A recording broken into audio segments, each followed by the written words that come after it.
Hey, this is my trade recap on a BABA short trade that I had yesterday. BABA was selling off with the market. There was some negative news on it as well. My reason for entry here was that BABA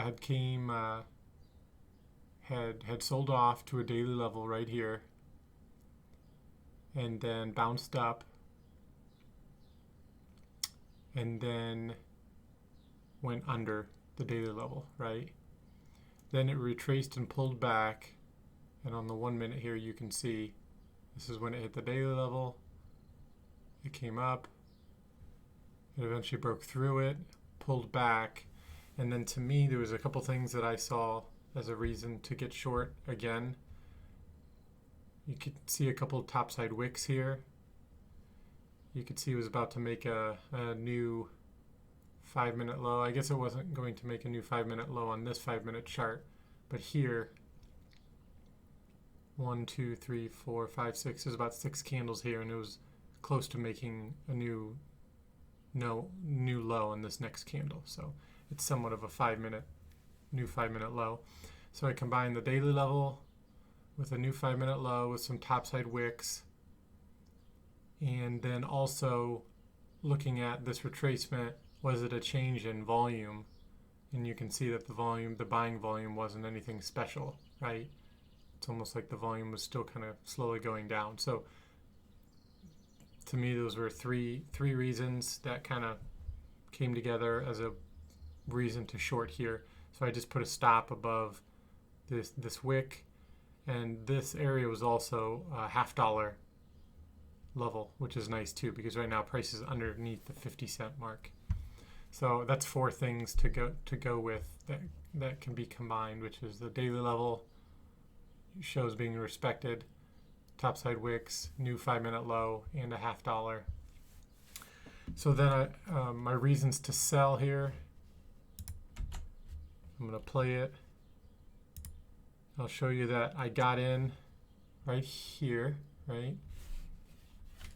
Pause it. I got in right here, and then it pretty much went my way right away, which was nice. It doesn't always work that nicely, you know.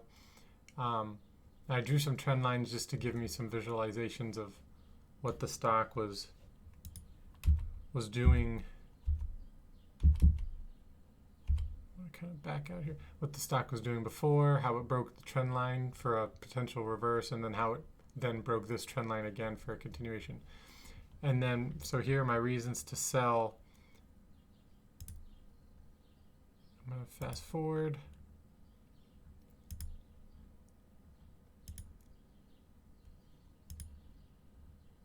Okay, so right here, so a couple things happen right here. Another daily level right here. And so it's coming up on another daily level. And then it's also coming up on S3. So that's 2 things working together here. I'm going to pause it right here. So we got a daily level. We also have S3, and then we also have a nice hammer, right? So that's 3 reasons. A 4th is the tape. And what I've been learning is that, you know, the tape can be hard to read, but you want to see the tape change at important levels. That's a better clue than trying to read the tape all the time. I'm noticing that by reading the tape while the stock is going down throughout this whole time, it's like a mind fuck. It's just I'm reading every tick and every print that goes through, and it's just messing with me. However, if you know that you're at an important level, an important inflection or bounce, battle, etc., that's where the tape can help you a lot more. And so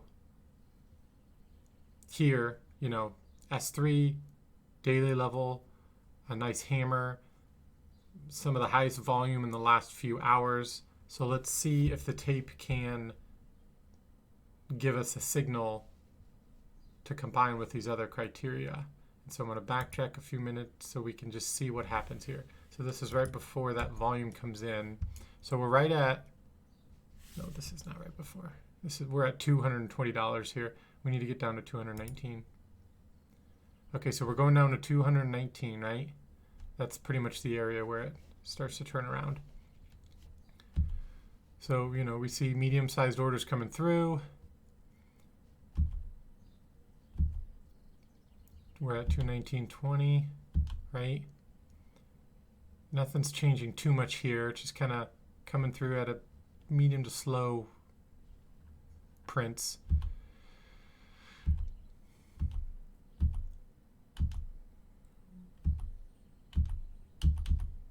Okay, so right here, so we get close to 219, right? And then right here we get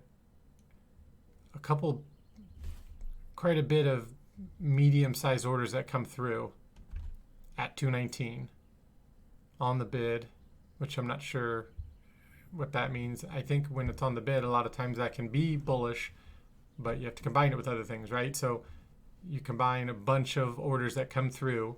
You know, it was kind of boring here on the way down. Then you got a bunch of orders at 219 on the bid. Price immediately gets above. You start getting some more orders above now at 219.21. You see a hammer starting to be created. We're at a daily level. We're at an S3. Let's see if we get some more orders even higher, right?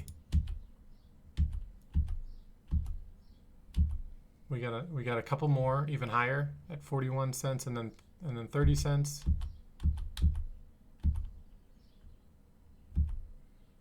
Another one at 50 cents. And a $0.50 level can be kind of tricky, so let's see what happens here. Goes down back to 44 cents. But it looks like we're holding 50 cents here. And then some more, right? Boom. So 44 cents, 63 cents, 71 cents. And we're about to make a new 5-minute high right there. So that's probably reason enough to get almost all the way out right there. And I would say that the tape gave some clues here more than any other time earlier, right? So again, we were reaching a daily level. We were coming up on S3, which we almost basically hit. We're coming up on the whole dollar, 219.